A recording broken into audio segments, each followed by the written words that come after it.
Hi mga kabaka, it's me, your kabaka Chong.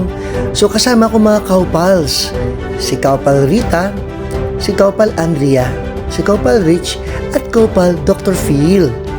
Nandito kami sa Yes ng Bulacan, Malolos para tumanggap ng award. Nakausap ko rin ang Bulacan Chamber of Commerce President si Ma'am Corina Tenco Bautista. At syempre, hindi pa pauli mga kaupals sa picture-picture with Senator Kiko Pangilinan. Ito nga pala mga awardees, 4 kami.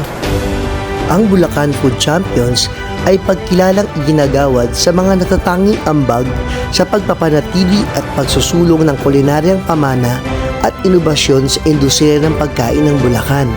Ang parangal at tagumpay ay nagsisilbing inspirasyon sa ating mga lokal na negosyante at ipinagmamalaki ng lalawigan ng Bulacan. At syempre, lubos ako nagpapasalamat sa aming napakagandang Mayor, Attorney Jemsy, sa kanyang congratulatory message para sa RSRH. At nagbigay din ng mensahe ang mga nagagwapuhang ama ng lalawigan ng Bulacan, Vice Governor Alex Castro at Governor Daniel Fernando. Napakaganda ng mensahe nila sa mga taga-Bulakenyo. At ito na ang mga legend awardee na tunay na mga hinahangaan ko.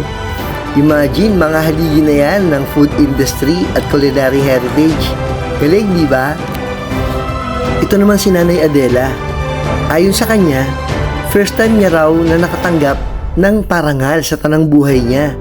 O Nanay Adela, i-flex na ang relyenong bangus.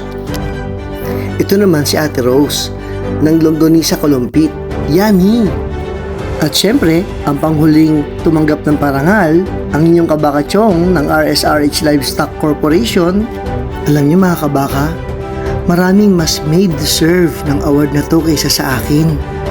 Dahil bilang food champion, marami tayo mga kababayang Pilipino na lumalaban araw-araw ng patas sa buhay para maisulong lang at maitaguyod ang kanilang mga mahal sa buhay.